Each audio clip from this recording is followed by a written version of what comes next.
Bonjour à toutes et à tous. Alors je vais vous demander un peu de silence pour commencer cette conférence à l'heure, pour essayer d'aller correctement en termes de timing. Je vous remercie toutes et tous d'être présents aujourd'hui aussi nombreux. On est ravis que le bâtiment attire autant. C'est un secteur dans lequel je suis professionnel depuis une grosse dizaine d'années, ce qui a correspondu à peu près à ma prise de conscience climatique. Et j'ai été intéressé quand on m'a demandé de co-organiser cette conférence, de montrer aussi que les choses commencent à bouger. En 2018, il y a eu quelque chose d'étonnant qui s'est passé dans la profession, où il y a des choses qui se sont mises en place quand on a commencé à parler carbone, adaptation, biodiversité, économie circulaire, de manière massive. Et il me semble que c'est aussi ça qui peut donner de l'énergie en parlant du futur aujourd'hui, aussi avec ce qu'on construit, puisque quand on construit quelque chose, quand on construit un bâtiment aujourd'hui, quand on rénove un bâtiment aujourd'hui, c'est pour 30, 40, 50, 60, 70 ans. Donc forcément, ce qu'on construit aujourd'hui doit commencer à être compatible pour nos échéances 2050 et ultérieures. Et le fait que déjà ça bouge aujourd'hui, c'est quelque chose qui, moi, m'a énormément aidé dans mon action professionnelle. Ce qui m'a aidé aussi, c'est d'avoir des gens comme Novabult qui sont présents aujourd'hui et que je remercie pour avoir co-organisé cette conférence avec nous. Et qui va se présenter tout à l'heure. Et donc ce qu'on voulait vous montrer, c'est que bien sûr, il y a des choses qui restent à faire, on est loin du compte, il y a des choses qu'il s'agit de mettre en place petit à petit, mais il y a déjà quelque chose qui rentre en action, et c'est une énergie importante qui a été la mienne, et que je pense qu'on partage avec Pierre-Yves et tous nos intervenants, et on va essayer de vous la transmettre dans cette heure et demie qui arrive. Pierre-Yves, à toi la parole. Merci beaucoup, bonjour à toutes et à tous.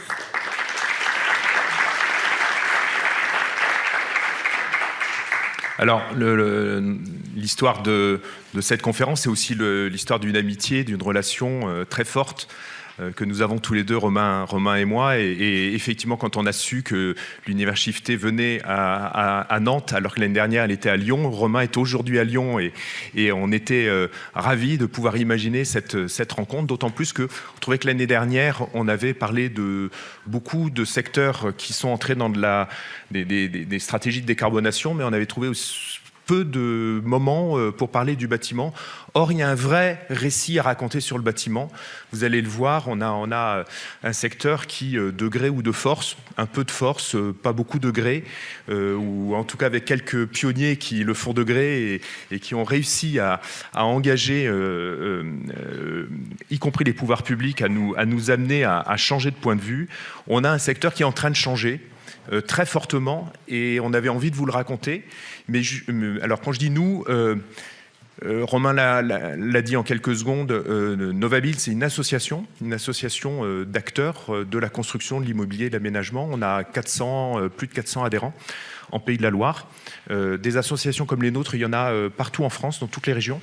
On a été créé à la suite du Grenelle de l'environnement, comme quoi les pouvoirs publics ne font, en termes de politique publique, pas que de la carotte et du bâton, parfois aussi, ils créent des outils d'entraînement, d'accompagnement, d'animation. Tout à l'heure, on a entendu le mot animation, et c'est une partie de notre boulot. L'animation, j'ai plus la définition exacte qui a été dite tout à l'heure, mais c'est créer un imaginaire, donc ça rejoint un petit peu la question d'aujourd'hui, et de partager un imaginaire commun.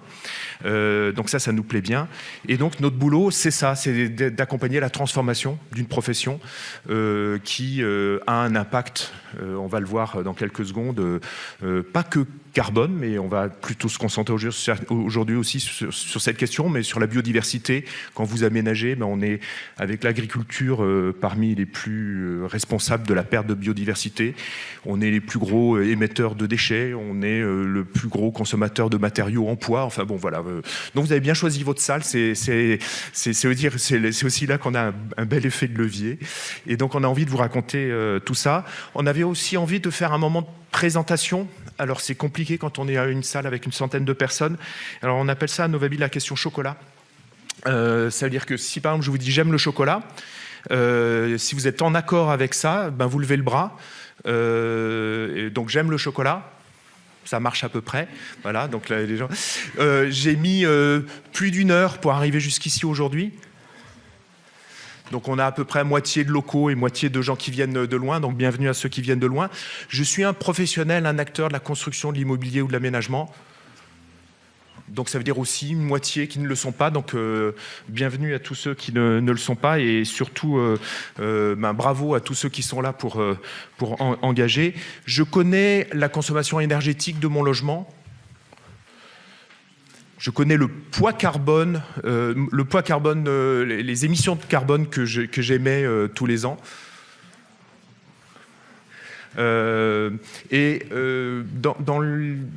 tout ce qui était émissions de carbone, tu en avais une ou deux autres, Romain, de questions?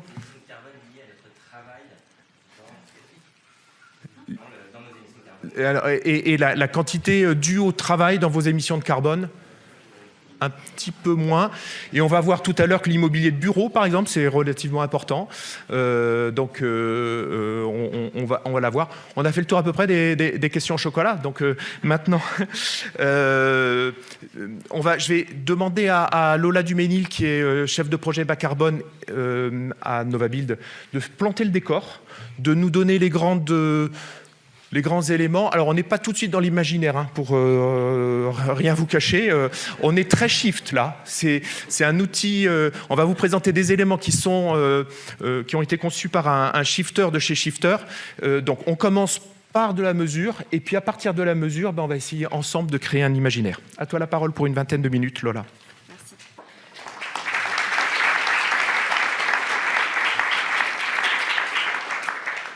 Merci et bonjour à toutes et tous. En effet, je vais commencer avec un peu de chiffres pour commencer, pour planter le décor.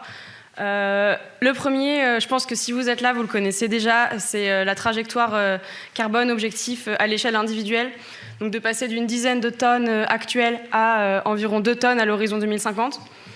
Donc la première question qu'on peut se poser, c'est que représente le poids de la construction, de l'immobilier et de l'aménagement sur ces 10 tonnes et les 2 tonnes d'objectifs. Donc en fait, tout ce secteur-là, ça représente environ un quart des émissions si on les ramène à l'échelle individuelle. Donc c'est un quart du problème. La bonne nouvelle, c'est que c'est aussi un quart des solutions, voire même un peu plus si on considère que le secteur de la construction, de l'immobilier et de l'aménagement a un potentiel de décarbonation plus rapide que d'autres secteurs. Donc l'objectif qui a été fixé par la stratégie nationale bas carbone, la SNBC, ça a été d'aller décarboner encore plus vite ce secteur-là et donc d'atteindre encore un peu moins d'un quart des émissions au final. Toute la question qui se pose, c'est comment se répartissent ces émissions. Comment elles se répartissent déjà à l'heure actuelle. Donc sur les 3,6 tonnes qui représentent la construction, l'immobilier et l'aménagement, comment est-ce qu'elles se répartissent entre les différents secteurs d'activité? La deuxième question, c'est quel est l'objectif à atteindre? Une fois qu'on sera à 2 tonnes, quel est le budget carbone pour chacun des secteurs? Comment on doit les répartir? Est-ce qu'il y aura une répartition proportionnelle à ce qu'on a aujourd'hui ou est-ce qu'il y aura encore une répartition inéquitable ou des efforts qui seront plus forts sur certains domaines d'activité? Et puis, enfin, la question vraiment fondamentale, c'est comment est-ce qu'on agit? Comment est-ce qu'on fait baisser les émissions? Quel est le plan d'action, le cadre méthodologique pour réussir à agir? Pour ça, on a développé un outil. En fait, je dis on, c'est Novabuild et les dirigeants responsables de l'Ouest, et en particulier Romain Martin, donc shifter, organisateur de la conférence, qui a travaillé sur ce projet pendant plusieurs années pour qu'il aboutisse et qui a créé, qui a compilé énormément de données pour créer toutes les données que je vais vous présenter aujourd'hui, mais qui sont aussi disponibles donc sur l'outil Parcours ABC, Action Bas Carbone, qui est un site web libre, accessible gratuitement à tous. Donc si vous voulez aller plus loin, je vous invite à y retourner par la suite. Donc tout l'objectif de ce travail, ça a été de répartir les différents potentiels de décarbonation du secteur construction, immobilier, aménagement. Donc quels sont les différents leviers de décarbonation? Est-ce qu'il va falloir agir sur les bâtiments, sur l'aménagement? Est-ce que c'est plutôt les bâtiments neufs ou les bâtiments rénovés qui vont être des leviers de décarbonation? Est-ce que c'est plutôt le logement ou le tertiaire le problème? Et quand on parle de poids carbone, on parle de quoi? Est-ce qu'on parle de la consommation énergétique des bâtiments ou est-ce qu'on parle des matériaux en tant que tels? Donc toute cette répartition-là, elle peut être faite de plusieurs façons. Une première répartition des potentiels de décarbonation, c'est répartition secteur par secteur. Donc, quel est le potentiel de décarbonation dans le logement, dans le tertiaire, dans l'industrie, l'agriculture, l'aménagement et les travaux publics, et dans le neuf et la rénovation. Ce qu'on peut voir déjà, la première conclusion, c'est que le potentiel de décarbonation majeur, ça va être la rénovation, aussi bien dans le neuf que dans le tertiaire. Ensuite, une deuxième répartition, ça peut être selon les leviers d'action. Un premier levier d'action, c'est la réduction des consommations énergétiques des bâtiments existants. En fait, ce levier d'action-là, il va représenter 45% du potentiel de décarbonation du secteur. Donc, on voit clairement une corrélation entre les deux répartitions. D'une part, on dit qu'il faut rénover, d'autre part, on dit qu'il va falloir baisser les consommations énergétiques dans les bâtiments existants. On voit qu'on est quand même aligné dans les deux répartitions. Une fois qu'on a posé ce constat, qu'est-ce qu'on fait? Comment ça se passe concrètement? On peut répartir les actions à faire dans 3 grandes catégories, 3 grands piliers des actions à faire. Le premier pilier, c'est déjà d'éviter de construire le moins possible. À la fois pour éviter de consommer de la matière, éviter de construire des nouveaux projets, mais aussi éviter l'extension urbaine, l'artificialisation des sols. Et ça, il y a une réglementation qui pousse dans le sujet. C'est porté par la loi climat et résilience, la ZAN, pour zéro artificialisation nette. C'est l'objectif de zéro artificialisation nette à l'horizon 2050. Ça veut dire que pour chaque sol qui sera artificialisé, il faudra en désartificialiser un autre de superficie équivalente. Or, la désartificialisation, elle est complexe, elle est coûteuse, elle est très peu rentable, on la maîtrise mal. Bref, en fait, en somme, ce qu'il va falloir, c'est artificialiser vraiment le moins possible pour pouvoir l'atteindre. Le deuxième levier, c'est rénover au maximum le parc existant. Déjà parce que si on construit moins, il va falloir faire avec ce qu'on a déjà. Et ensuite parce que le parc existant, on le voyait juste avant, il va falloir réduire ses émissions liées à la consommation d'énergie. Et pour ça, encore une fois, il y a 2 réglementations qui poussent dans ce sens. Sur le volet tertiaire, c'est le décret tertiaire qui pousse à la rénovation des bâtiments tertiaires pour avoir une réduction de 60% des consommations énergétiques des bâtiments tertiaires à l'horizon 2050, avec des seuils intermédiaires de plus en plus exigeants. Dans les logements, c'est assez similaire, même si ça ne s'applique pas de la même façon. Ça va être l'obligation des DPE, des diagnostics de performance énergétique, qui vont devenir obligatoires pour les logements avec des obligations de rénovation de plus en plus exigeantes d'année en année. Et enfin, le dernier levier, une fois qu'on construit le moins possible et qu'on rénove au maximum l'existant, la construction neuve résiduelle, il va falloir la décarboner autant que possible. Et encore une fois, il y a une réglementation qui pousse dans ce sens. C'est la RE 2020, la réglementation environnementale 2020, qui a pour objectif de décarboner la construction neuve. Je vais revenir un peu plus en détail juste après.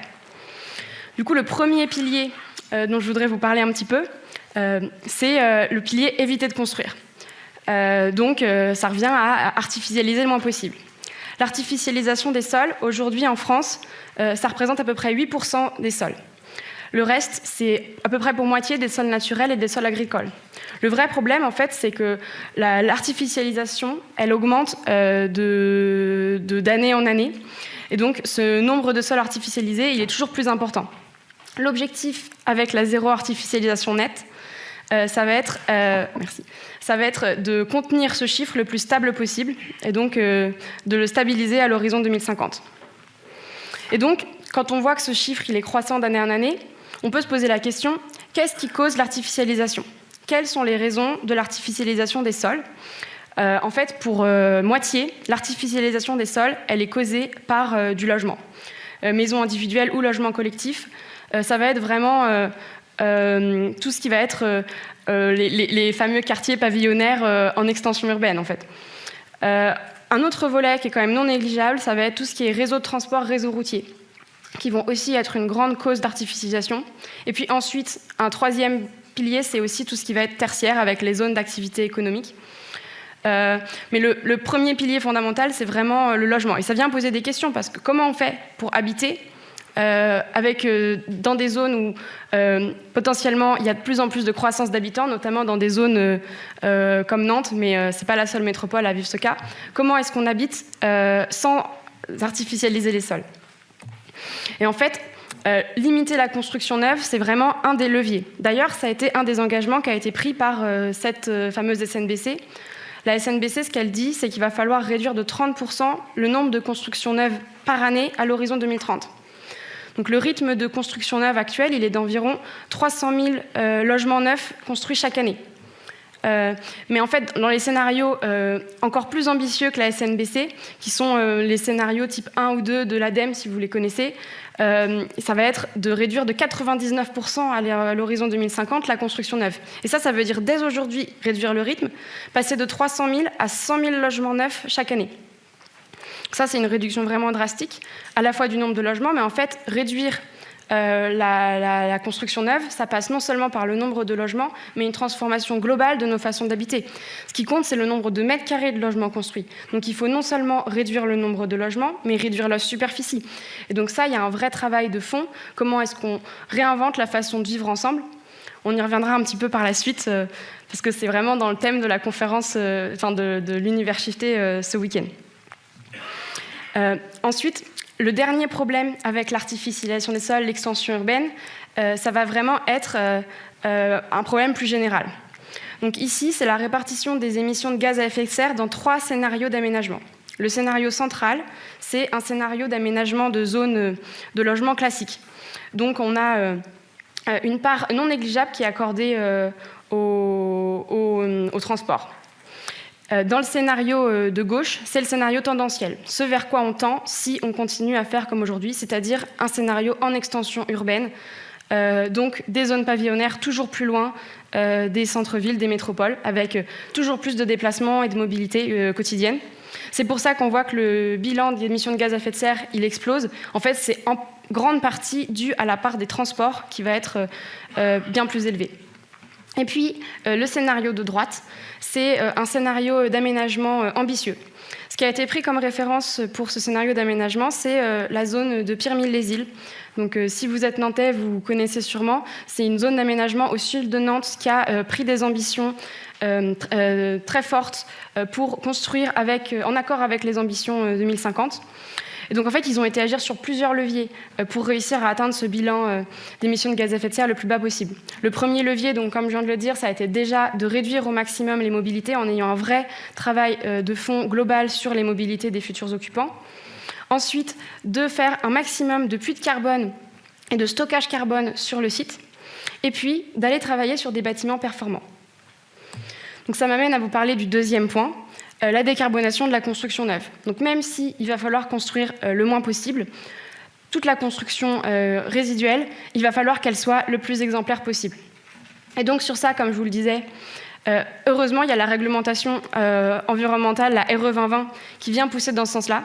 D'ailleurs, si on regarde ici les potentiels de décarbonation des différentes actions sur le logement neuf, en fait, une très grande partie va être recouverte par juste appliquer la réglementation.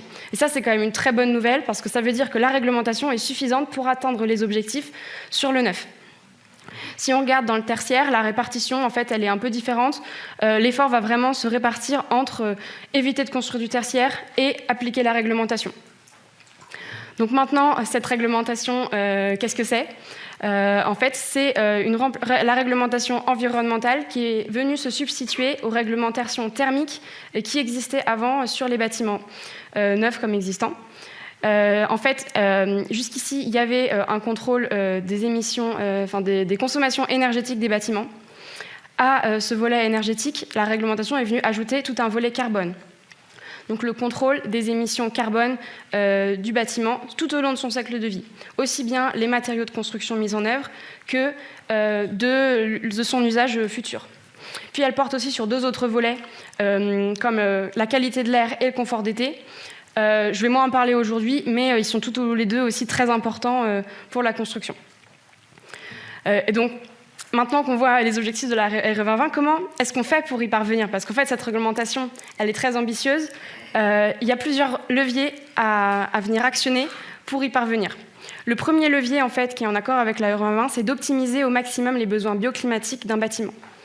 Les besoins bioclimatiques, ce sont les besoins nets d'un bâtiment, ces besoins de chaud, de froid et d'éclairage. Peu importe les systèmes qui sont mis en place, peu importe si on a un système de climatisation, quel système de chauffage, c'est vraiment les besoins bruts de l'enveloppe. Donc ça va être la performance thermique du bâtiment, est-ce qu'il est bien isolé, est-ce qu'il a une bonne inertie, comment sont placées ses fenêtres, est-ce qu'il a des protections solaires, comment le bâtiment va être placé sur la parcelle par rapport au courant d'air, par rapport à l'ensoleillement, est-ce qu'il est exposé au nord, au sud, et aussi comment il va se placer par rapport à la végétation, est-ce qu'il va avoir un apport d'ombrage, des masques par rapport au vent. Bref, tout ça, ça va venir être calculé pour prendre en compte les besoins nets de l'enveloppe du bâtiment. Ces besoins nets, en fait, ils ne se répartissent pas toujours de la même façon. Dans le logement, les 3/4 des besoins nets, ça va être le chauffage. Donc en fait, ce qui va compter le plus dans le logement, ça va vraiment être d'avoir un bâtiment bien isolé, bien performant pour retenir la chaleur en hiver. Dans le tertiaire, donc tout ce qui va être bureau, établissement scolaire, la répartition est un peu différente. Il va vraiment falloir avoir un équilibre entre les différents postes, donc chercher à optimiser les différents besoins. Donc optimiser la consommation, optimiser le bâtiment pour qu'il ait un maximum d'apport solaire lumineux pour avoir un bon éclairage naturel, et en même temps un bâtiment performant thermiquement en été comme en hiver. Une fois qu'on a travaillé l'enveloppe, que le bâtiment est le plus performant en tant que tel, et seulement une fois qu'on a fait ça, ça va être pertinent d'avoir des systèmes le plus efficaces possible. Et les systèmes efficaces, il faut les placer aux endroits qui consomment le plus, en priorité. Dans le logement collectif, mais dans le logement individuel, c'est à peu près la même chose. Les endroits qui vont consommer davantage, ça va être les postes de chauffage et d'eau chaude sanitaire. Donc c'est sur ces postes-là qu'il faut se concentrer pour mettre des systèmes efficaces. Concrètement, ça veut dire quoi ? Ça veut dire que vous avez mis par exemple des LED dans votre logement pour consommer moins d'électricité. C'est très bien. Mais est-ce que vous avez pensé à votre système de chauffe-eau ? Parce qu'en fait, c'est lui qui consomme bien davantage. Encore une fois, dans le tertiaire, la répartition est un peu différente. Les postes sur lesquels il va falloir se concentrer, ça va être le chauffage, la ventilation et la climatisation. C'est sur ces postes-là qu'il faut privilégier des systèmes les plus efficaces. Ensuite, seulement une fois qu'on a une enveloppe qui est performante, mis des systèmes efficaces sur les bons postes, et seulement à ce moment-là, c'est nécessaire d'aller vers des énergies décarbonées. Donc les énergies décarbonées auxquelles on pourra avoir recours dans la construction, ça va être un réseau de chaleur urbain si on peut s'y raccorder selon la localisation du projet, le bois comme par exemple le poêle à bois, poêle à granulés, ou encore l'électricité selon le projet. Ensuite, donc ça va être vraiment pour toute la consommation pendant le cycle de vie. Mais un autre volet important de la construction, ça va être le poids carbone des matériaux. D'ailleurs, quand on parle de poids carbone des matériaux, souvent, le premier volet auquel on pense, ça va être le béton, le ciment, l'acier. C'est des éléments qui ont un poids non négligeable. Mais en fait, tout ça, c'est le gros œuvre. Et le gros œuvre, il va représenter seulement environ 30% du poids carbone d'un bâtiment, dans les matériaux de mise en œuvre uniquement. Un autre tiers, ça va être tout ce qui va être seconde œuvre, toiture, cloison, revêtement intérieur, extérieur. Pourtant, c'est des postes sur lesquels on peut avoir de l'action, choisir des matériaux plus décarbonés. Et puis, le dernier tiers, qui est quand même non négligeable, du poids carbone des matériaux, ça va être tout ce qui va être équipement, donc les équipements liés à l'installation électrique, à la plomberie, mais aussi tous les systèmes de chauffage, de ventilation, de climatisation. Ici, on ne parle même pas des équipements en usage avec leur consommation énergétique, c'est seulement le poids des équipements installés pendant le chantier. Ils vont avoir un impact fort, notamment en raison des pertes de fluide frigorigène pendant la phase de chantier. Mais ces équipements en tant que tels, ils ont déjà un impact très fort, et pour agir là-dessus, on peut avoir une conception plus sobre, plus low-tech des bâtiments, essayer d'y recourir avec parcimonie, avec des dimensionnements pertinents. Enfin, le dernier volet de la décarbonation, pour atteindre la neutralité carbone, donc vous le savez, déjà il faut décarboner au minimum, et en parallèle, augmenter le potentiel de stockage carbone. Et la RE 2020, encore une fois, elle pousse dans ce sens-là, avec l'augmentation du stockage carbone dans les bâtiments. Et par chance, le bâtiment, avec tout le volume de matière qu'il représente, c'est un potentiel de stockage carbone important, notamment dans tout ce qui va être charpente, aménagement intérieur, système. C'est des endroits dans lesquels on peut, de façon pertinente, et il va falloir le massifier, mettre du bois en œuvre, des isolants biosourcés, comme par exemple la paille, mais aussi le chanvre, le lin. En fait, il y a pas mal de méthodes qui peuvent exister, et ça, tous les scénarios disent qu'il va falloir le massifier et l'augmenter. Les filières se structurent. D'ailleurs, la filière paille est présente aujourd'hui à un stand, donc ils sont là pour en parler. Et enfin, le dernier point, et j'y viens, Pierre-Yves, c'est la rénovation. Donc, comme on l'a vu, c'est vraiment le levier fondamental. Déjà parce que ça va être nécessaire pour la décarbonation, pour limiter les consommations énergétiques des bâtiments, mais aussi parce que rénover les bâtiments, c'est mieux vivre avec ce qu'on a, faire avec l'existant, transformer les usages et les accompagner, favoriser le bien-être des occupants et leur santé. Bref, tout ça, ça va vraiment être nécessaire pour bien vivre ensemble. Ce qu'on voit quand même, c'est que du point de vue strictement carbone, la réduction des consommations énergétiques, c'est le levier majeur pour décarboner la construction, la rénovation. Donc c'est vraiment sur ça qu'il faut se focaliser, en faisant des rénovations performantes. Et une rénovation performante, c'est quoi? Donc toujours la SNBC, ce qu'elle fixe comme objectif de rénovation performante, c'est d'atteindre 100% de logements rénovés avec un niveau BBC, bâtiment basse consommation, à l'horizon 2050.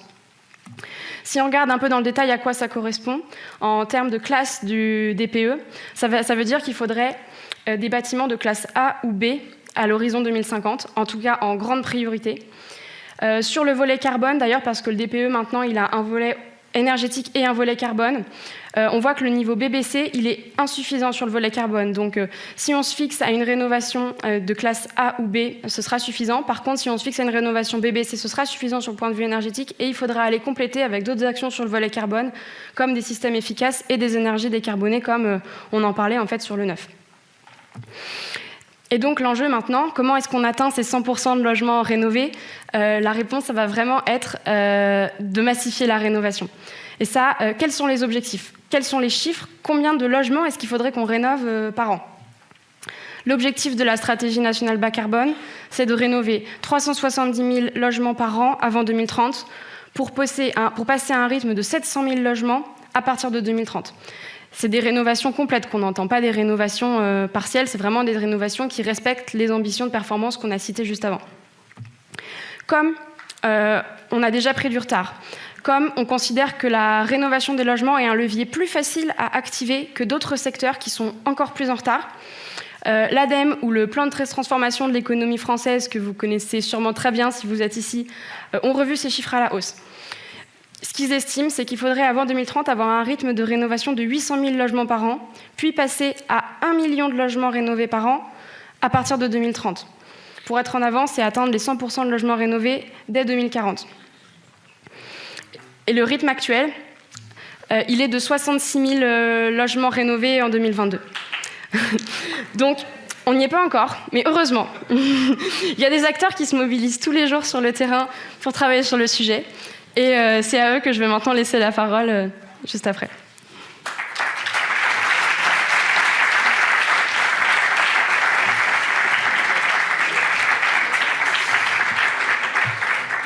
Applaudissements bien nourris et bien mérités. J'appelle maintenant Céline Goriot de Laurent de l'agence d'urbanisme de l'agglomération nantaise de nous rejoindre, et puis Mathieu Garcia d'Emenda, agence de bureau d'études ou comment vous dites, bureau d'ingénierie, société d'ingénierie. Donc on a le décor qui est planté, on voit, je disais, un imaginaire pas facile quand même pour démarrer, mais on a tous envie d'y aller. Et pour repartir sur un imaginaire, c'est peut-être pas mal de repartir sur une vision territoriale. Donc, j'avais envie de commencer avec toi, et que tu nous replantes un petit peu le décor. Comment est-ce que tout ce qui vient d'être dit se traduit sur un territoire? Et notamment, il y a deux choses là. À la fois le chiffre des 100 000 logements neufs, donc sur un territoire comme, en tension comme le nôtre. Peut-être que tout le monde ne le sait pas, mais ici, ça paraît inimaginable de réduire la quantité de construction neuve, puisqu'on parle continuellement de besoin de logements supplémentaires. Et puis, l'autre question sur la rénovation, comment est-ce que tout cela, ça se traduit? Comment est-ce que le zéro artificialisation, on peut y parvenir dans une zone en tension comme celle-là? Oui, effectivement, du coup, moi je suis là aussi pour peut-être avoir cette vision territoire, donc passer du bâti au territoire. Et donc, à l'échelle territoriale, il y a toujours ces deux axes, effectivement, donc mener de front, on va dire, une construction raisonnable, ou en tout cas qui se limite aux besoins suite à une optimisation du parc existant. Mais une fois qu'on a dit ça, il faut avoir une approche territorialisée à l'échelle nationale, et on ne pourra pas effectivement faire la même chose en Loire-Atlantique que dans la Creuse ou dans les Ardennes. On n'a pas le même potentiel ou même vivier via l'optimisation du parc existant.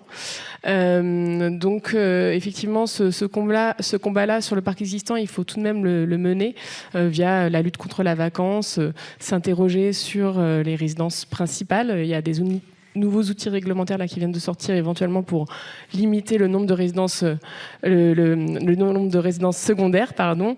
Et puis il y a la question des usages. Donc là, la question des imaginaires est très importante, parce qu'il va falloir effectivement faire évoluer les comportements. Donc le fait de davantage occuper les logements, quid de la sous-occupation. C'est un sujet qui concerne une large part de la population, donc c'est pas un sujet facile.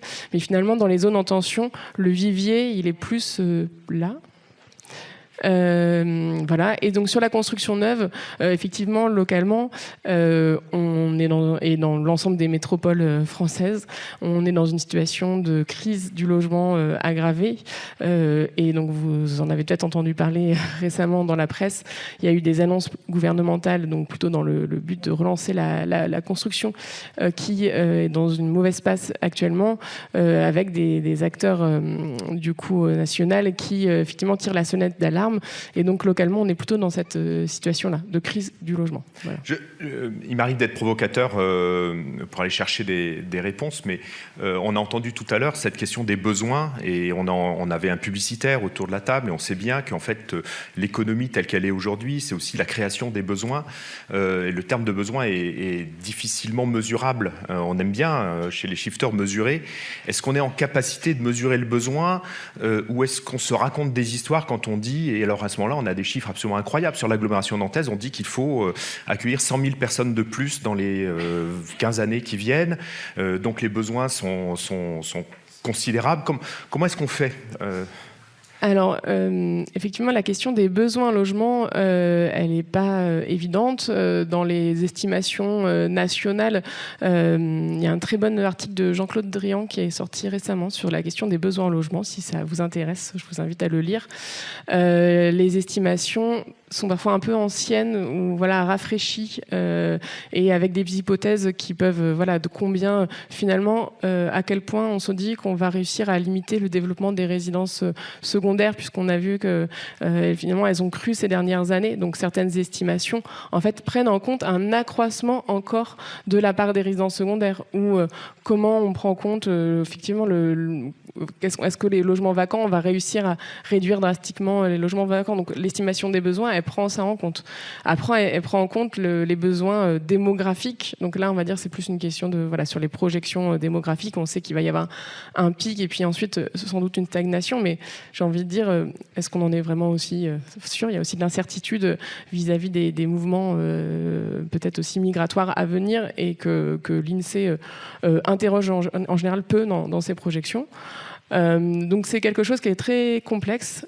Au niveau local, en tant qu'agence d'urbanisme de la région nantaise, du coup, c'est un de nos rôles aussi d'appuyer les collectivités. C'est une chose qu'elles nous demandent, effectivement, de les appuyer sur demain, quelle population va arriver dans nos territoires et comment répondre à leurs besoins en logement.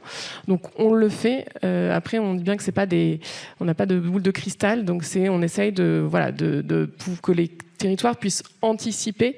Et la clé pour réussir effectivement à construire du logement sans peser trop dans le bilan carbone, ça va être de réussir à continuer à se développer à foncier constant. donc de réussir à faire cette fameuse zéro artificialisation nette. Et ça nécessite que les pouvoirs publics anticipent davantage, mettre en place des vraies stratégies foncières.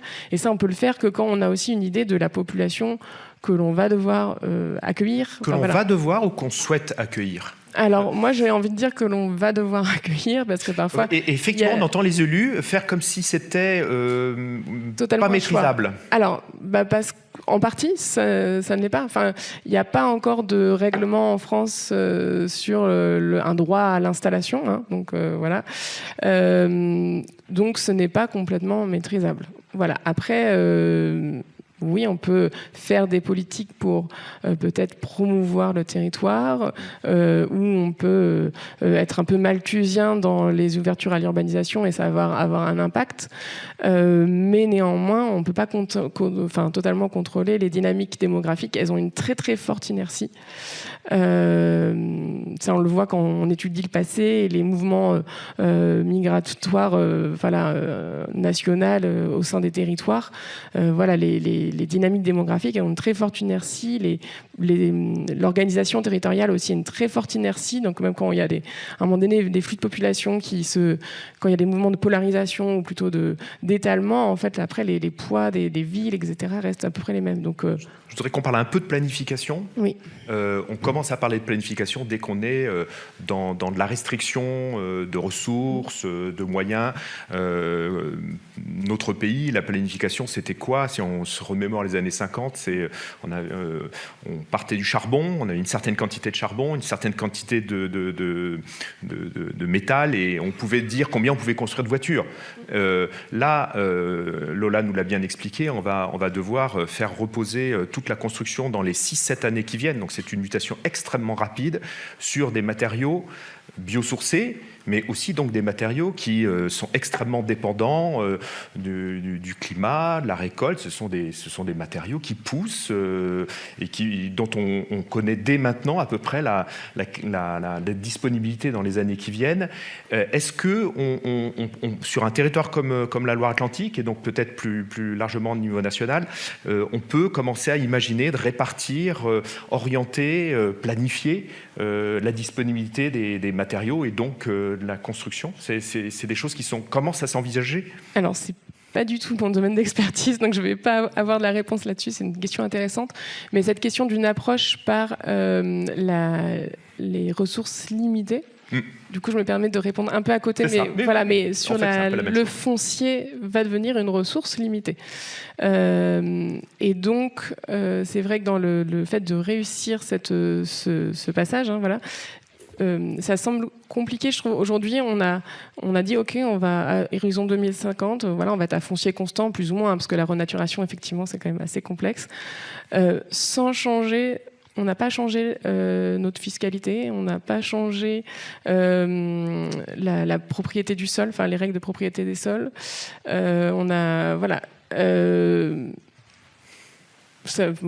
semble un peu... on se rend bien compte que ça va peut-être avoir des petits blocages, enfin des petites frictions. Donc il y a des éléments réglementaires qui sont encore un peu en attente pour pouvoir y arriver.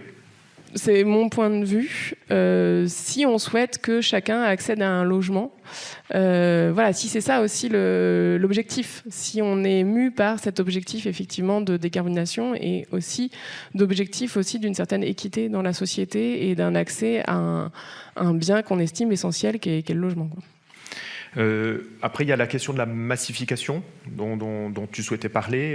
Lola on a parlé. En fait, bon, c'est un mot, on va parler de la massification de la rénovation. C'est un mot valise en ce moment dans notre filière. On massifie tout. On voit dans les chiffres, rien ne change. Donc, c'est juste pour le moment un mot. Est-ce que... En local, comment est-ce qu'on répartit Alors, avec l'œil de la planification, effectivement, il y a eu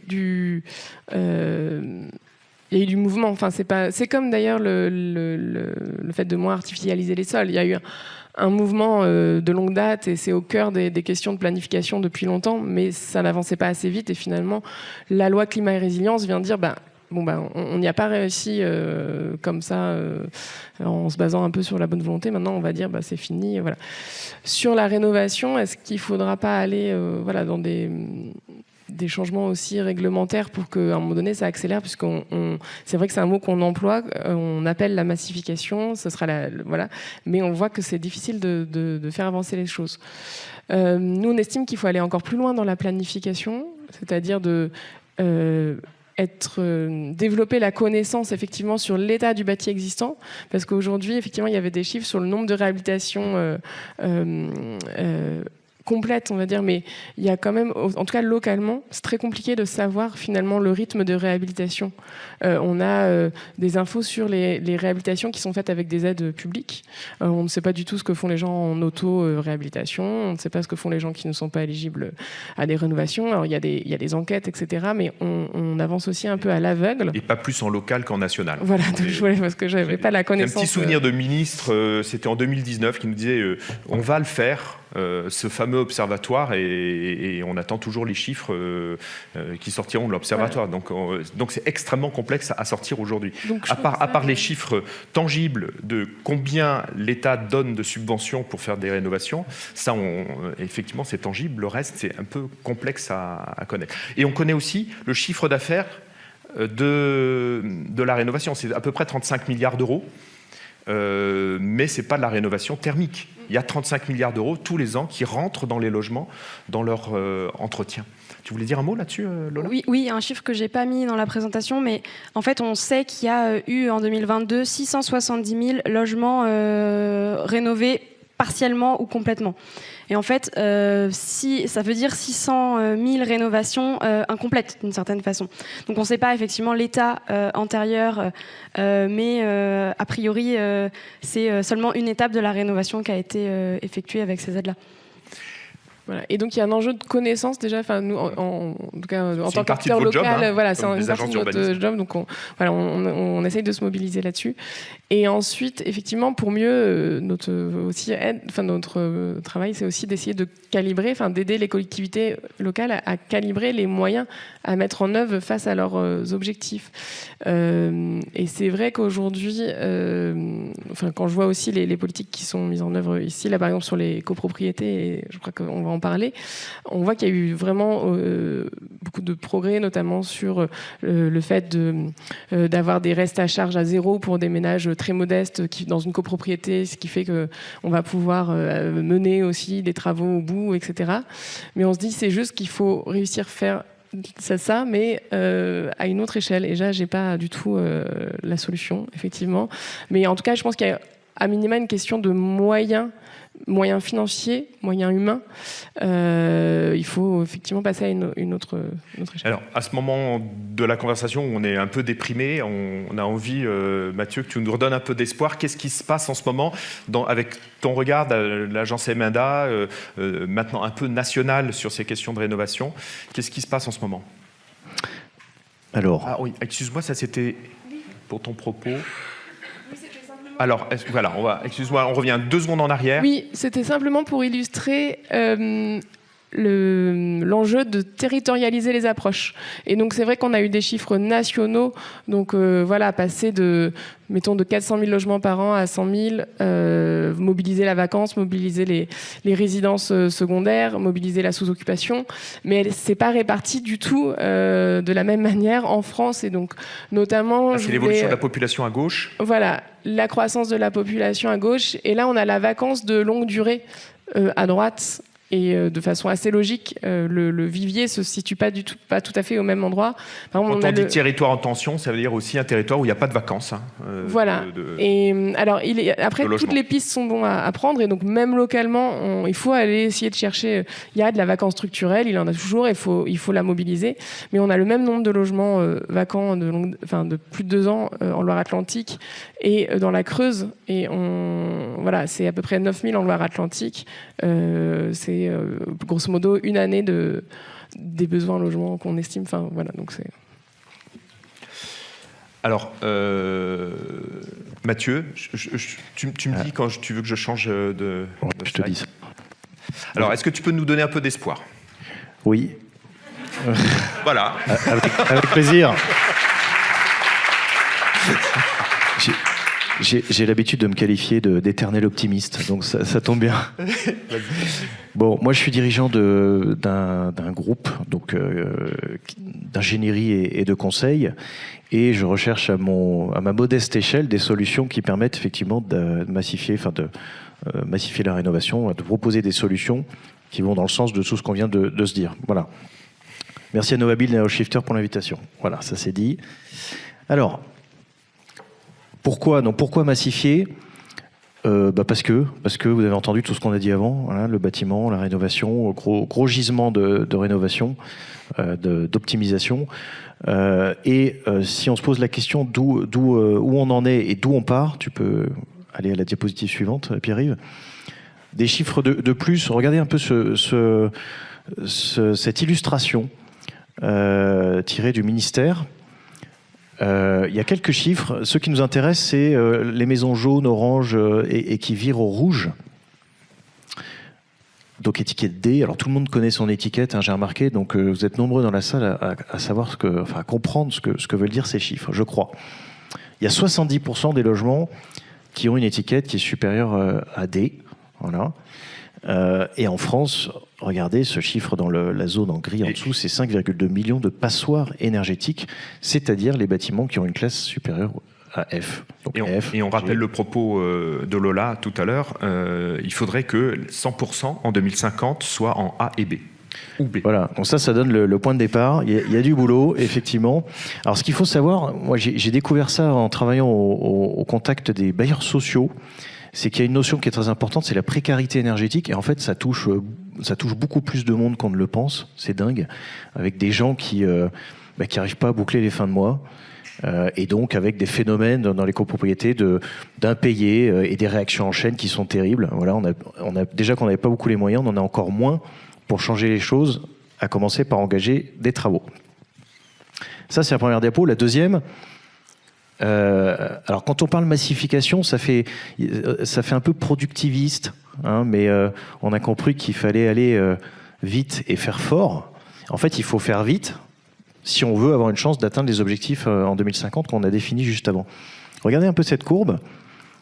Ça, c'est une courbe qui illustre à quel point le bâtiment est, au moins d'un point de vue de la productivité, est médiocre. Je le dis, je travaille dedans. La moitié de la salle. Je m'en rends compte tous les jours.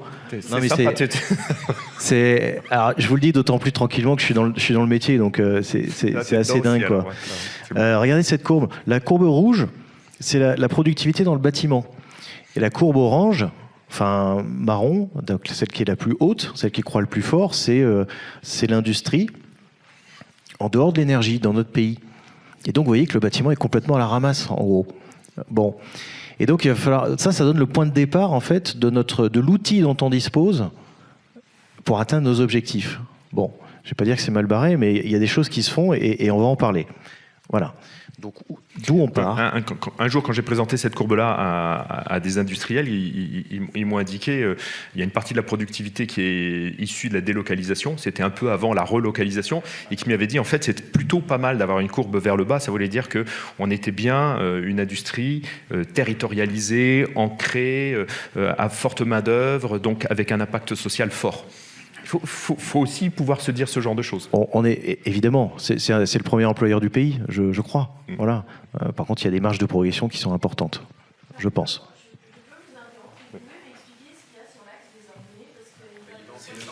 Ah oui. Alors il y a des chiffres qui sont coupés. Ah, c'est des virgules. Ouais, vous avez raison. C'est bizarre. Ouais. Voilà. Ah, 120, 150, 180, 210. Et c'est quoi l'unité ? Tu te souviens ? L'unité, c'est la valeur ajoutée brute par heure travaillée à prix constant. Bon, c'est un peu compliqué. Est-ce que ça vous va, madame ? Plus ou moins ? Il y a une autre notion, c'est la productivité apparente. Vous pouvez aller voir sur les sites de l'INSEE ce que ça veut dire. Mais il y a quelques indicateurs, dont celui-là, qui reflètent la productivité, l'efficacité d'une filière. Voilà. Ce qu'il faut retenir, ce que je vous invite à retenir dans le propos, c'est que dans le bâtiment, il y a beaucoup de marge de progression. Et c'est un des seuls secteurs industriels depuis 40 ans dont la productivité a décru. Voilà. Bon. Alors Alors comment y parvenir? Moi, ce que j'ai, donc c'est la question qui est posée. Comment y parvenir? J'ai un exemple à partager avec vous aujourd'hui. Un exemple, et un seul. Voilà. Il y a beaucoup d'autres possibilités. C'est une démarche donc qui s'appelle Energy Sprong, qui est une démarche de massification de la rénovation, une démarche nationale hein, qui a été mise en œuvre dans les Pays de la Loire, en région Aura, en région Île-de-France, etc. Donc en quoi ça consiste? C'est une démarche qui est héritée de Hollande, en l'occurrence. Voilà, les Hollandais, c'est eux qui ont inventé la bourse, hein, vous savez, au XVIIe siècle, et donc ils ont plein d'idées, ces gens-là. Et qu'est-ce qu'ils se sont dit? Ils se sont dit, tiens, on va mettre en relation l'offre et la demande, et on va en fait agréger la demande. La demande, c'est quoi? C'est vous, en fait. C'est vous qui vivez dans votre logement, qui avez besoin de payer une facture moins élevée. Et puis, on va agréger l'offre, c'est-à-dire qu'on va rassembler un certain nombre d'industriels hein, et on va essayer de trouver des solutions ensemble avec quelques acteurs pour générer des effets de volume. Et donc la question qui se pose, c'est la question de l'industrialisation de la réponse. De la même manière que les logements dans les années 60-70 ont été construits de manière industrialisée, ce qui a produit des effets... alors l'industrialisation des logements à l'époque, ça a produit l'effet de pouvoir livrer des logements de manière très massive, hein, quand il y en avait besoin. Le million de Français d'Algérie qui ont été rapatriés, etc., il fallait en 2-3 ans construire un paquet de logements. Ça a produit d'autres effets, c'est pas l'effet d'industrialisation qui a produit des problèmes, c'est d'avoir concentré des méga bâtiments dans des endroits assez... Et sur Energy Sprong Pays de la Loire, tu peux dire comment vous avez procédé aux côtés de l'Union sociale de l'habitat? Alors, donc, première chose, c'est agréger la demande. Donc, l'Union sociale de l'habitat, c'est le regroupement des bailleurs en Pays de la Loire. Ils se sont mis à 14, et puis ils ont mis dans un paquet 2000 logements, et ils se sont adressés au marché pour proposer des solutions. Donc 2000 logements en 4 lots? 2000 logements, 5 lots. Voilà. C'est le cas aussi dans le Nord. Et dans le Nord, c'est eux qui sont précurseurs. En Île-de-France, il y a des universités, l'université de Paris 10 qui a lancé ce projet, la ville de Palaiseau qui lance ce projet. Il y a beaucoup d'acteurs qui se mobilisent là-dessus, un peu partout dans le pays. La réponse technique, c'est quoi? C'est ce que vous voyez illustré sur l'affichage. En fait, c'est des solutions préfabriquées pour des façades, pour des panneaux photovoltaïques, pour des toitures. Voilà, alors vous voyez le numéro 7, qu'est-ce que c'est que ce truc? Le numéro 7, en fait, c'est ce qu'on appelle un module énergie qui concentre l'ensemble des systèmes, donc production de chauffage, la VMC, la production d'eau chaude, voilà, à l'intérieur d'un module qu'on va poser devant la maison. Donc vous voyez que là, le concept, en fait, consiste à préfabriquer des éléments. Donc c'est des espèces de pulls, hein, si vous voulez, qu'on va poser, on les construit en usine, et on va les poser donc sur la maison. En Hollande, ils arrivent à faire ça en 24 heures montre en main, quoi. Bon. Ce qui est intéressant, juste pour partager avec vous la trajectoire, parce qu'il y a un problème en général. Pourquoi 66 000 réa global? Moi, je suis persuadé, il y a un dirigeant d'un grand groupe que j'ai eu la chance de rencontrer, un grand industriel de la rénovation, allez, je le cite, Soprema. Il m'a posé la question, il m'a dit, mais pourquoi on ne va pas assez vite? Et j'ai fait la réponse suivante, je lui ai dit, parce que vous investissez pas assez. Je me suis trouvé assez impertinent sur le moment, parce que c'est quand même un grand patron qui a bien développé sa boîte. Pour moi, c'est OK si l'État peut aider, OK s'il y a des aides, mais je pense que c'est d'abord une question d'offre. Voilà, j'en suis absolument persuadé. On changera massivement les mindsets, la façon de penser, si l'offre est à la hauteur. Et moi, je considère qu'elle ne l'est pas aujourd'hui. C'est pour ça qu'on parle d'industrialisation. Ça, c'est un début de réponse. En tout cas, 5 lots, vous avez eu des réponses à ces lots, donc l'offre était quand même en face.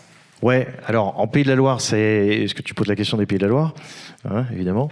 5 lots, un lot infructueux, 4 lots fructueux, et puis je vais vous dire un gros pari de la part des maîtres d'ouvrage, un gros pari de la part des entreprises, pari qui est en train d'être relevé par des grands groupes, par des PME. Voilà, donc ça c'est sympa de voir qu'il y a un panier, une belle représentation, et donc les PME y arrivent aussi. Le sujet, dans les rénovations massives un peu comme ça, on se rend compte, c'est que en fait les travaux sont assez, bon, on parle de 100 000 € par maison, hein, voilà. Après c'est un calcul qui est vite vu, hein, par rapport au coût de construction, le coût de rénovation. ça reste encore pour un bailleur largement inférieur. Par contre, c'est des travaux qui sont assez lourds et on se rend compte que vis-à-vis des locataires, ça pose un vrai problème. Pendant très longtemps, dans la préparation de ça, ce qu'on disait, c'est dans les 100 000 €, c'est une part qu'avant on donnait aux énergéticiens et qu'on va donner aux professionnels de la construction qui vont fortement isoler et on n'aura plus besoin de dépenser aux énergéticiens. C'est à peu près comme ça que ça va se passer ? En fait, oui, je pense, il y a ça, il y a différents phénomènes. Alors déjà, l'AREA, on la lance, en tout cas sur le parc de bailleurs sociaux, ils attendent vraiment d'avoir usé le patrimoine jusqu'à la corde. Voilà, donc de toute façon, il devait passer par là. Après, il y a une autre notion qui est très intéressante, c'est la valeur à la revente, c'est la valeur verte. Vous savez, vous voyez ce que c'est la valeur verte ? Vous avez fait des travaux, vous avez amélioré votre étiquette énergétique, alors à la revente, vous avez un produit de la vente qui est supérieur. Bon, il y a des phénomènes comme ça. Alors voilà, ça c'est le module. C'est c'est un petit secret de réussite d'Energy Sprong en fait. On va concentrer tous les systèmes dans un bloc qui va arriver en une fois. C'est ça Alors ça, c'est un système que j'aime beaucoup. Il y a plein de trucs dans cette boîte.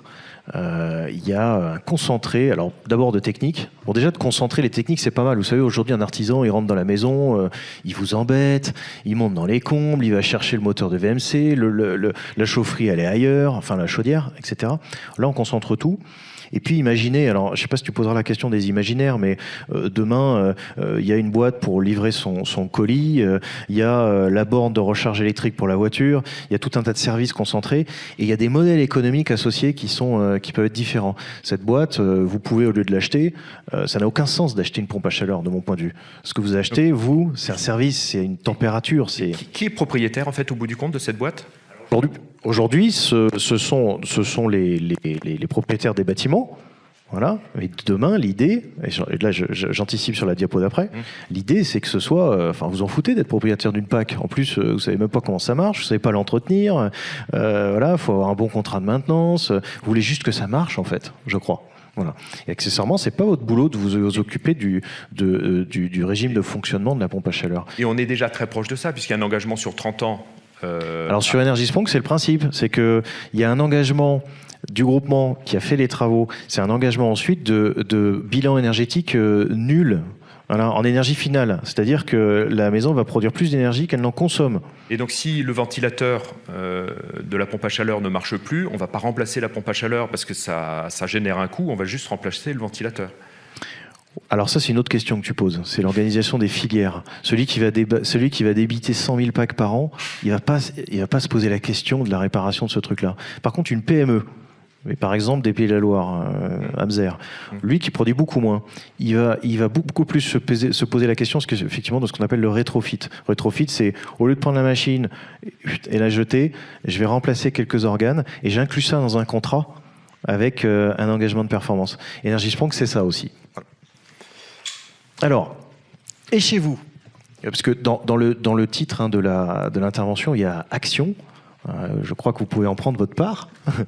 Et tu me disais, juste avant de prendre la parole, que tu avais été étonné que tout le monde connaisse son propre poids carbone et quasiment personne ne connaît le poids carbone de son entreprise. Et juste après, alors là, c'est là, vous m'avez scotché sur les votes, effectivement. Et puis à la fois, en tant que chef d'entreprise, quand Pierre-Yves va poser la question de votre empreinte carbone au titre de votre activité professionnelle et que personne, beaucoup de nous ont lavé la main, j'ai eu conscience de la responsabilité que j'avais. C'est clair, c'est un vrai sujet. Ouais. Bon. Alors, et chez vous, et chez vous. Parce que voilà, si on peut démarrer maintenant un petit échange avec la salle. On y va, je termine. Alors, il y a Dieu Dépôt, mais c'est à cause de tes questions, ça, Pierre-Yves. Et chez vous, alors, comment rentrer dans l'action ? Bon, d'abord, alors vous avez une photo de nos magnifiques chantiers, il ne faut pas que je bouge. Une photo d'un de nos magnifiques chantiers. Bon, ça c'est une copro. Déjà, les copros, c'est clair, il y a un très fort accompagnement des villes, des métropoles. Voilà. Donc si vous posez la question de l'intérêt d'une démarche comme celle-là, enfin à mon avis, ici vous avez tous la réponse dans cette salle, mais il y a des équipes au sein des métropoles, que ce soit en région parisienne, que ce soit à Nantes, partout dans le pays. En fait, à Lyon, ils sont forts, à Lyon aussi. J'en parle pour Romain, mais il le sait. Donc un accompagnement des copropriétés pour vous aider à amorcer la réflexion, voilà, jusqu'à ce qu'un professionnel intervienne. Bon. Il y a également des initiatives. Alors, vous voyez, par exemple, il y a le trophée des copros rénovés de Paris-Saclay, auquel on a participé, là. Voilà. Et puis, il y a aussi des zones de rénovation concertées. Par exemple, au nord de Nantes, il y a la ville d'Orvaux qui porte le projet de zone de rénovation concertée. Voilà. Et concrètement, c'est 40 personnes qui se regroupent avec les conseils de la collectivité pour engager des audits, des travaux, etc. Et vous? Alors, c'était et chez vous, et vous? En 1 minute. Bon, déjà vous dire, j'ai entendu dans la salle, là j'avais des voisins qui travaillent dans des domaines qui n'ont rien à voir. D'ailleurs, quand vous avez levé la main, voilà, il y avait une bonne moitié de salles qui travaillent dans des contextes complètement différents. Attaché à la massification de la rénovation, il y a des nouveaux métiers qui vont émerger. C'est des métiers qui sont hyper marrants, je vous le dis, petite pub. Chef de projet rénovation. C'est un métier très transversal. On va toucher un peu à tout. Ceux qui aiment le contact avec les propriétaires occupants, ils en auront pour leur argent. Ceux qui aiment la technique, ceux qui aiment la gestion de projet, etc. Il y a un autre métier, c'est opérateur de la rénovation. Aujourd'hui, on fait travailler des artisans, des entreprises. Demain, il y aura opérateurs de la rénovation. Ce sont des gens qui travailleront dans des usines, voilà, donc dans des environnements qui sont quand même un peu moins agressants, peut-être que dans la ville quand il fait froid, etc. Donc, opérateurs de la rénovation, c'est des gens qui vont assembler des façades préfabriquées, par exemple. Des nouveaux parcours de formation, ceux qui se posent la question de leur reconversion. Il y a la filière low-tech à Centrale, par exemple. Il y a la Solive, j'adore la Solive, renseignez-vous là-dessus. Ils adoptent tous les codes du digital. J'ai pas parlé du digital d'ailleurs, dont il faut qu'on s'empare dans la profession. La Solive, voilà, qui est un centre de formation pour ceux qui veulent changer de métier et attaquer ce sujet-là, etc. Des nouveaux acteurs. Je ne vais pas trop développer le principe d'ESCO. ESCO, ça existe dans les pays anglo-saxons. ESCO, c'est des sociétés de services énergétiques. Voilà. Encore une fois, au lieu d'acheter des travaux, en fait, vous achetez un usage. Et puis enfin, les nouveaux modèles économiques. Le tiers-financement, le coût du module énergie. Vous voulez changer votre chaudière? Vous ne savez pas trop comment fonctionne votre VMC? Vous louez un Direct Énergie ou je ne sais pas qui. Vous achetez plus des kilowattheures. Vous achetez un usage, vous achetez une température, voilà, et vous posez plus la question de l'état de votre pompe à chaleur, quand est-ce qu'elle va lâcher, est-ce que votre moteur de VMC il tourne, c'est pas votre problème. Tout ça c'est dans une boîte, et en plus ça tombe bien, vous l'avez pas acheté la boîte, vous la payez sous la forme d'un leasing, voilà. C'est à peu près tout pour moi. Je t'en prie, Pierre. Merci beaucoup. Si vous voulez bien applaudir nos 3 intervenants.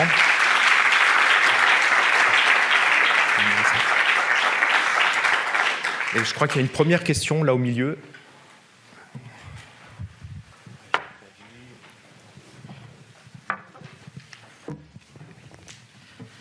Oui, Clément. Donc, je travaille effectivement dans la réhabilitation des bâtiments.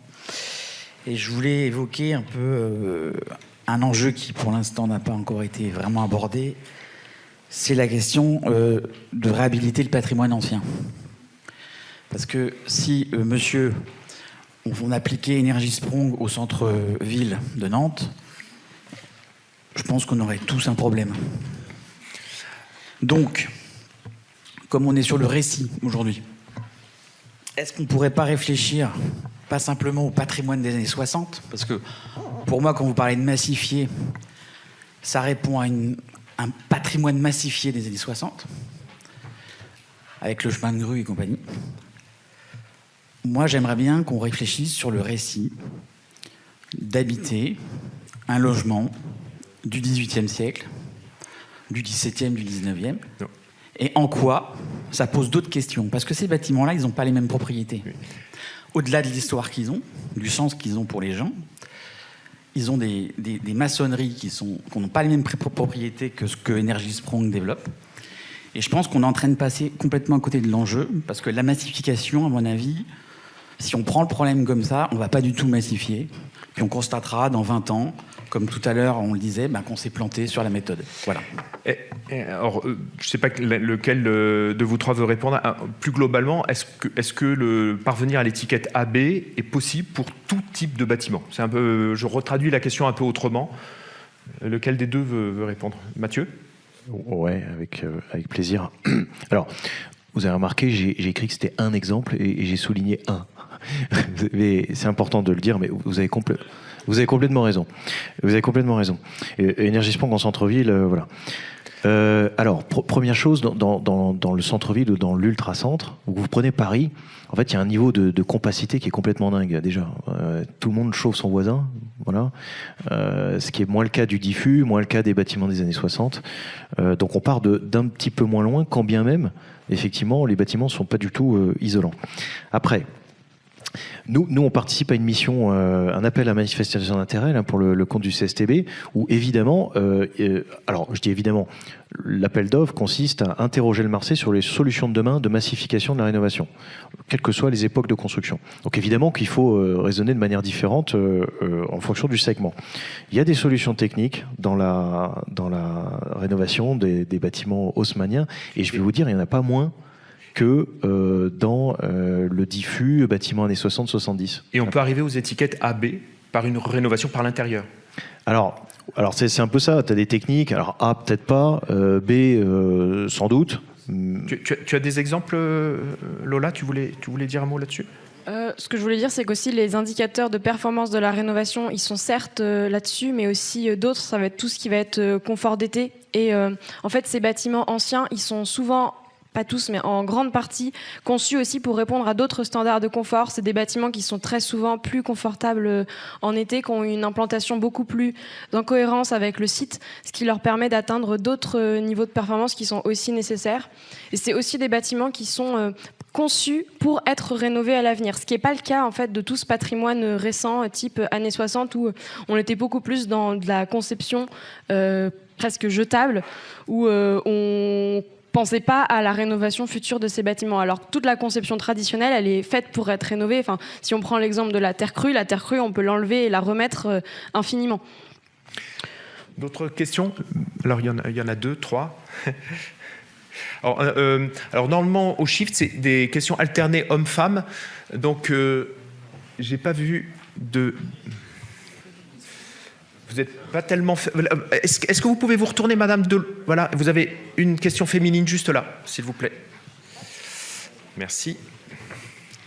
Bonjour. Moi, sur les aspects des imaginaires, je voulais savoir si on pouvait parler justement des mètres carrés, de l'évolution de l'habitat au fil de la vie. Moi, je pense qu'il y a une question. Alors, je n'ai aucune mesure, c'est pas très shift, mais j'ai aucune mesure du sujet. Je vois la population qui vieillit avec un habitat. Alors là, c'est purement, c'est purement du terrain autour de chez moi. En fait, de l'habitat qui est complètement disproportionné. Parce que les gens ont gardé leur maison, la maison familiale. Et donc, on a une répartition, une évolution de l'habitat. Et je voulais savoir si, du coup, par vos expériences, est-ce que, par exemple, vous pensez que dans les logements de l'habitat social, on arrive à avoir une meilleure gestion de la surface mètre carré par personne? Parce que ça m'agace d'entendre toujours parler le secteur en nombre de logements. Et je pense qu'on a aussi ce sujet-là. Alors Céline, juste avant de donner la parole, pour remettre les choses dans leur contexte, on avait effectivement 20 mètres carrés par personne à peu près dans les années 60 et on est à 40 mètres carrés par personne aujourd'hui. Ça, c'est une réalité. Et donc, il faut qu'on retravaille sur cette question de mètres carrés, mais pour le moment, ce n'est pas réglementaire. Mais un début de réponse, Céline? Oui, effectivement, dans les capacités du parc existant à répondre, enfin, si on veut limiter nos constructions, en tout cas dans toutes les zones tendues, c'est plus dans cette direction. Enfin, en tout cas, c'est là qu'on va peut-être trouver des solutions dans le fait de mieux occuper l'ensemble des logements qui sont déjà là. Et les imaginaires et le fait de porter un récit sur le fait de continuer à faire évoluer son logement à sa situation tout au long de sa vie. Donc de se dire peut-être, une fois les enfants partis de de la maison, hein, comme voilà. Peut-être qu'on ne va pas rester, peut-être on va la vendre et qu'on va déménager, prendre un logement plus petit, peut-être qu'on va réaménager notre logement pour en créer 2, peut-être qu'on va louer une chambre voilà, à un étudiant. Voilà. Ça, c'est vraiment quelque chose qu'il faut creuser, mais c'est voilà, comment faire évoluer les gens dans leur comportement de ce point de vue-là. On l'a vu, la répartition, on va dire, de la sous-occupation des logements, néanmoins, elle n'est pas non plus la même dans tout le territoire. J'avais mis une petite carte, donc c'était pas sur les mètres carrés, c'était sur le nombre de pièces par rapport à la taille du ménage. Mais c'est un phénomène qui est, on va dire, courant, enfin, qui est, il y a je crois 40% des ménages, donc des personnes, enfin voilà, des familles, voilà, les ménages, c'est l'ensemble des personnes qui occupent un logement, donc 40% des ménages, je crois qu'ils sont en sous-occupation. Donc c'est le terme de l'intensification. Accentué, mais voilà. C'est l'intensification, hein, qui est le terme professionnel, qui est un autre volet de la densification, en fait. Mais on n'est pas encore passé d'un gap à un autre. Donc il y a Mathieu qui voulait dire un mot, et j'ai l'impression que Lola aussi. Et je voulais juste savoir si du coup il y avait des sources. Est-ce que vous auriez des... Sur les solutions ou les sources sur les solutions, il y a notamment sur l'habitat pour en direction des personnes âgées. Effectivement, le fait de proposer quelque chose qui donne envie aussi de déménager, de changer, de quitter son logement pour du mieux, pour quelque chose qui va nous apporter du mieux. Donc ça, il y a beaucoup d'initiatives, notamment sur des colocation ou voilà. Après, ça reste encore... Est-ce qu'il y a des études ou est-ce qu'il y a quelque chose auquel on peut se référer en fait? Alors, j'ai pas de référence, mais sur des compilations de bonnes pratiques, enfin, il y en a en tout cas. À l'échelle de Loire-Atlantique, il me semble qu'ils ont fait une production à ce sujet. Mathieu, tu veux dire un mot? Oui, mais tu as presque tout dit. Du côté de l'USH, Union sociale de l'habitat, il y a beaucoup de sujets là-dessus. Je peux poser ma question chocolat, Pierre-Yves? Vas-y. Ouais. Il y a un chiffre qui est étonnant, et il vient de l'USH, hein, madame, donc vous pouvez aller voir de leur côté. Si vous logez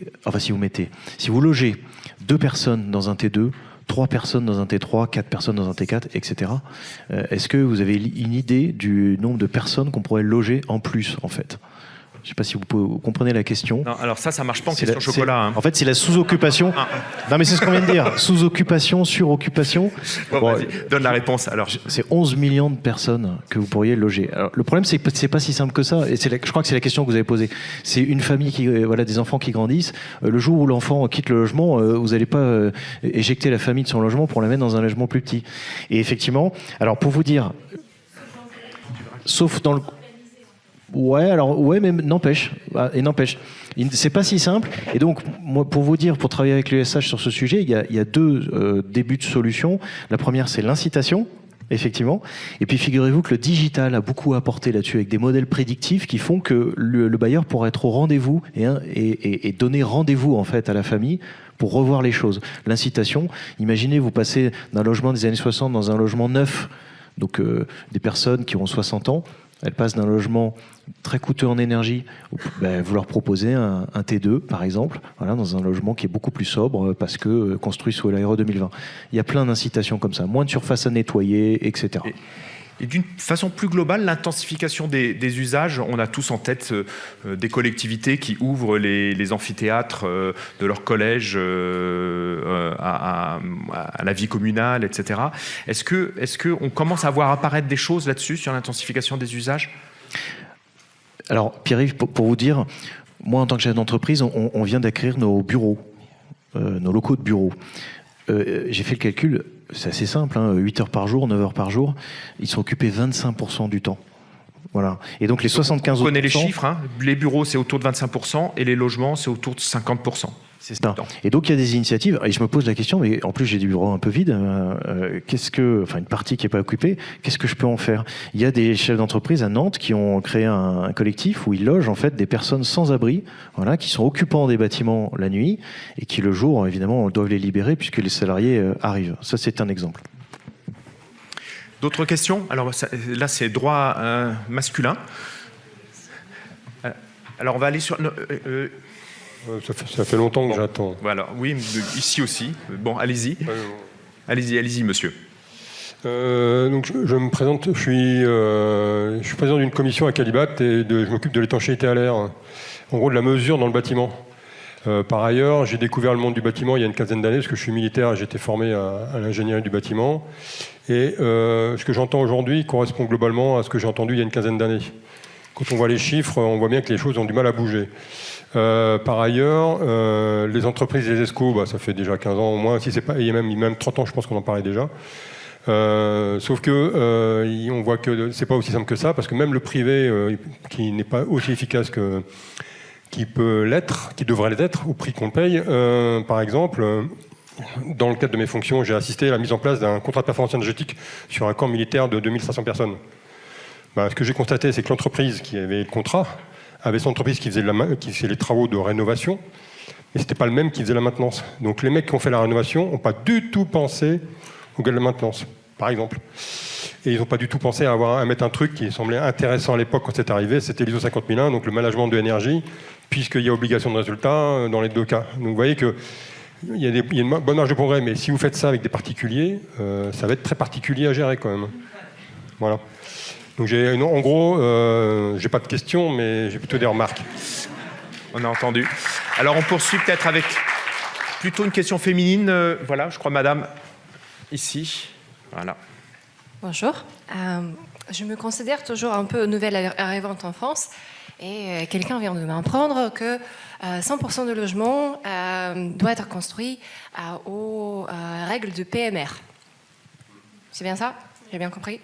Et dans ce contexte de réduire des mètres carrés qu'on construit, est-ce que vous pensez que cette règle devrait être adaptée à une statistique plus probable des besoins de PMR ?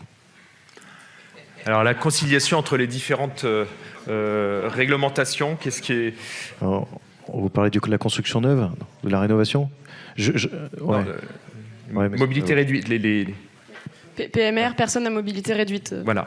Pour ceux qui ne l'ont pas entendu. Donc en fait, il y a une obligation d'accueillir partout des personnes à mobilité réduite qui offrent en fait des mètres carrés. Oui. En plus, enfin, qui contraignent à élargir en fait en nombre de mètres carrés et qui vous paraît contradictoire avec les objectifs de compacité dont on parlait tout à l'heure. Comment est-ce qu'on fait ? Comment est-ce qu'on concilie tout ça ? C'est pas absolument partout en fait. Il y a des quotas. Ça va être un certain nombre de logements en rez-de-chaussée. Et ensuite, pour les espaces publics, c'est les espaces amenés à recevoir du public. Donc ça va être tout ce qui va être commerce, etc. Mais dans les bureaux, pareil, il y a des quotas. Donc c'est pas 100% des logements et 100% des espaces. C'est déjà... voilà. Est-ce qu'une question masculine, Romain, est-ce que tu es encore là avec nous ? Non, il n'est plus là. Alors, madame, si vous voulez bien amener... Hop, il est là. D'accord, très bien. Bonjour, merci beaucoup pour vos interventions. On a parlé tout à l'heure du sujet de construire des nouveaux récits, qui est aussi la thématique de cet événement en général. Actuellement, quels sont les points de blocage en fait, dans le récit de la rénovation ? Parce qu'il semble que c'est le principal effet de levier qui serait important pour la décarbonation. Est-ce que c'est uniquement l'argent ? Est-ce que c'est la flemme, les prégnances des habitudes, la difficulté, le harcèlement par exemple téléphonique pour avoir accès à des taux 0%, etc. Enfin, bref, est-ce qu'on sait ? Est-ce qu'on a un peu une idée de la quantité de... Plutôt en effet de levier, c'est ce que vous dites, ou en frein ? Plutôt les freins, justement, pour savoir comment les dépasser.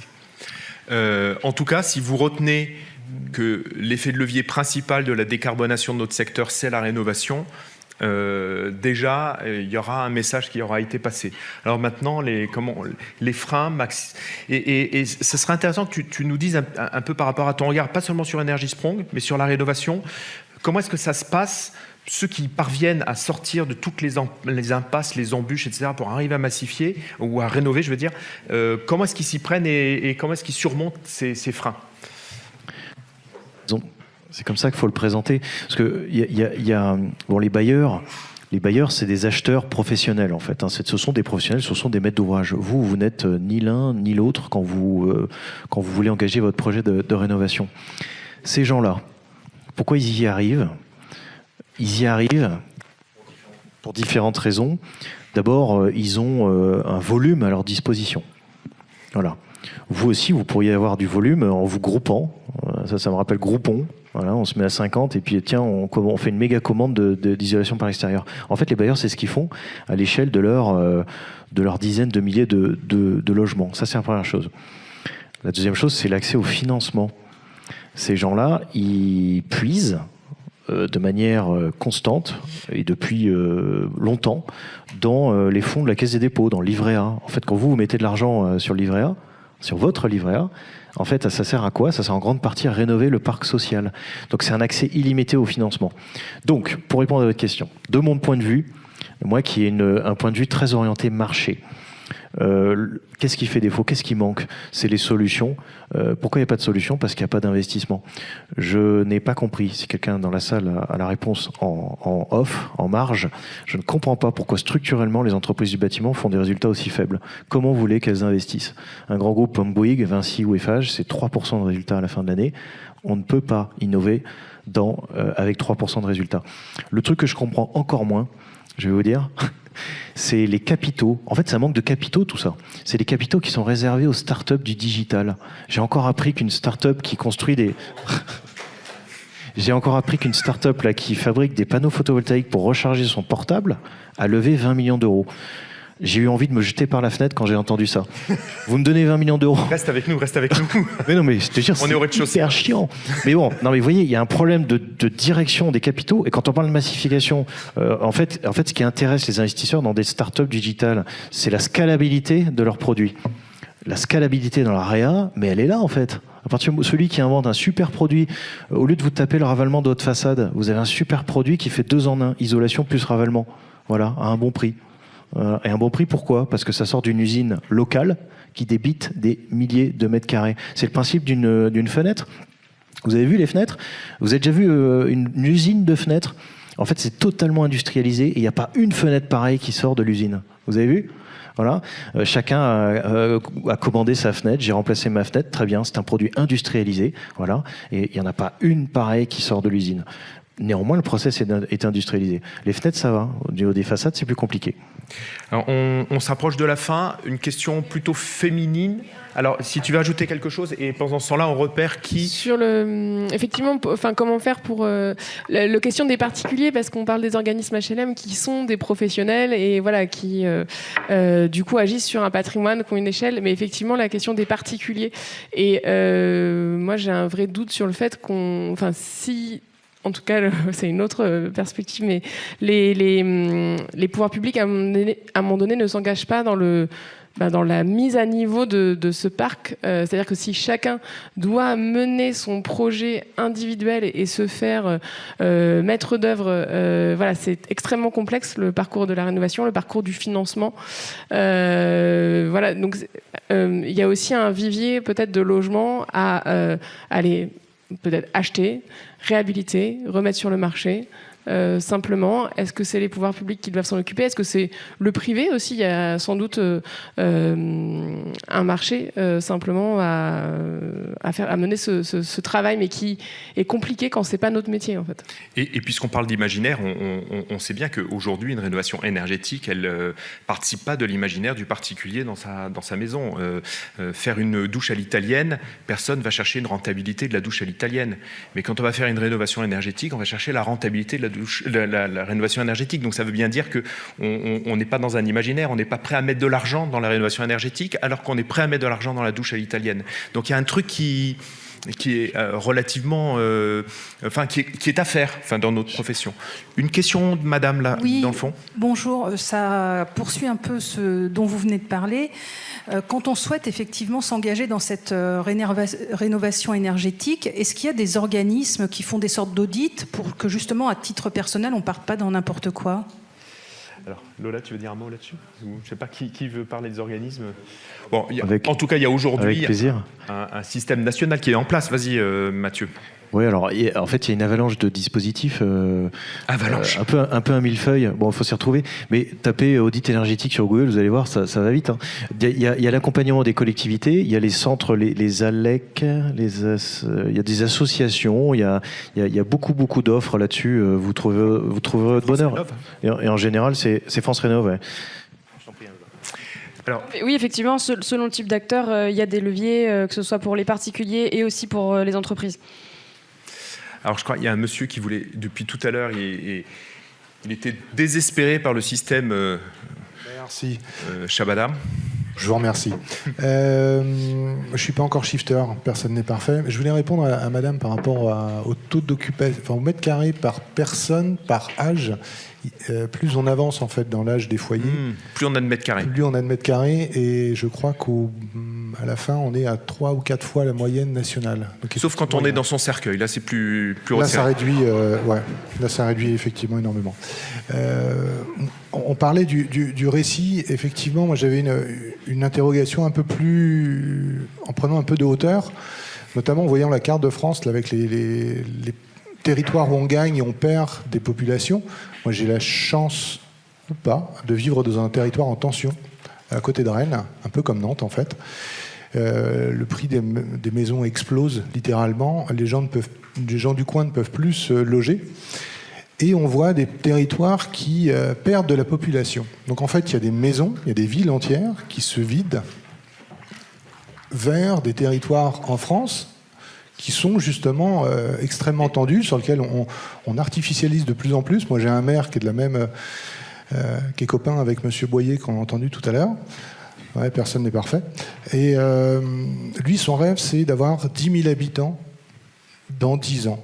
Voilà, on est 7500, c'est son objectif. Alors, il continue à le dire avec le ZAN et tout ça. Ah oui, ça sans aucun souci. En fait, et là, on parle d'imaginaire. Le récit n'a pas changé du côté des politiques aujourd'hui. Alors, le récit n'a pas changé, et en plus, comment réinventer en fait un intérêt pour ces territoires qui se meurent, qui se vident. Les maisons sont déjà là. Alors, elles sont peut-être à rénover, mais les maisons existent, en fait. Il y a des bourgs qui se meurent littéralement. Et on a une espèce de dissonance cognitive entre les deux, quoi. Et moi, j'ai du mal à l'admettre. Alors, Céline, pour les dissonances cognitives oui, non, sur l'attractivité des territoires, effectivement, et des espaces où il y a énormément de logements vides et voilà, pas cher. En fait, il n'y a pas de travail, j'allais dire, c'est ça.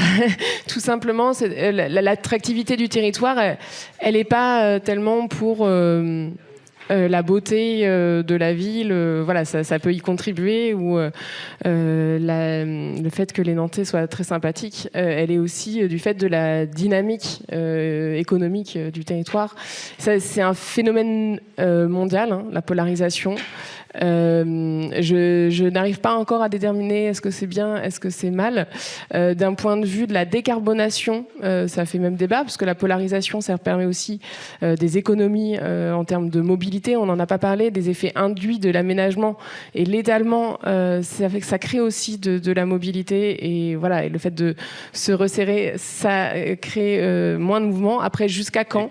Parce qu'il y a la question des infrastructures. Voilà, donc il y a sans doute encore de la recherche scientifique à faire sur cette question de la bonne armature urbaine, de la bonne taille des villes. Est-ce qu'elle existe? Voilà. En tout cas, le fait d'avoir une planification nationale de notre démographie, je pense que c'est une question qu'il y a eu à un moment donné en France, hein, avec des plans industrialisation de certains territoires. Voilà, donc, est-ce qu'il faut... Voilà, c'est une question vraiment pour moi politique. Est-ce qu'il faut y avoir une planification démographique à l'échelle française? J'ai pas la réponse. Alors, on arrive à la fin de cette table ronde. J'avais envie de demander à chacun un mot de la fin, plutôt en forme d'espoir sur l'imaginaire, sur nos questions construction, immobilier, aménagement. Je vais commencer par toi. Je vois que dans ton regard, tu es en train de te dire, mais bon sang, qu'est-ce que je vais bien pouvoir dire comme mot de la fin? Vas-y, Mathieu. Pas faux, pas faux.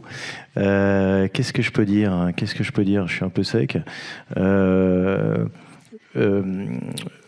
Pour ceux qui se posent des questions, toutes les réponses existent quelque part. Hein. Comment dire, un audit, vous posez la question d'un audit. Je trouve que c'est intéressant parce que la personne, sans la pointer du doigt, hein, mais qui a posé cette question de l'audit, c'est l'étape 0 en fait de tout ce qu'on s'est dit aujourd'hui. Voilà. Donc, pour ceux qui se posent la question, accorder de l'importance, prenez du temps à trouver le bon conseil, parce que tout commence par ça.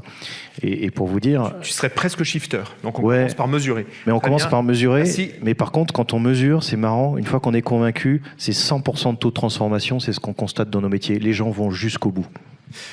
Céline, ton mot de la fin. Donc là, c'était audit et transformation. Voilà, une piste aussi à explorer, on n'en a pas parlé, c'est les communs. Comment on développe finalement. On parlait de des communs, avoir des pièces, des lieux communs, des espaces verts communs pour effectivement mieux vivre ensemble.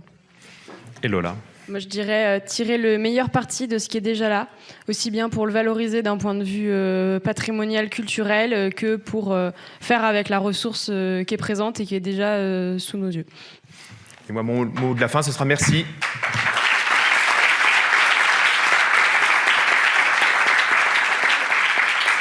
Et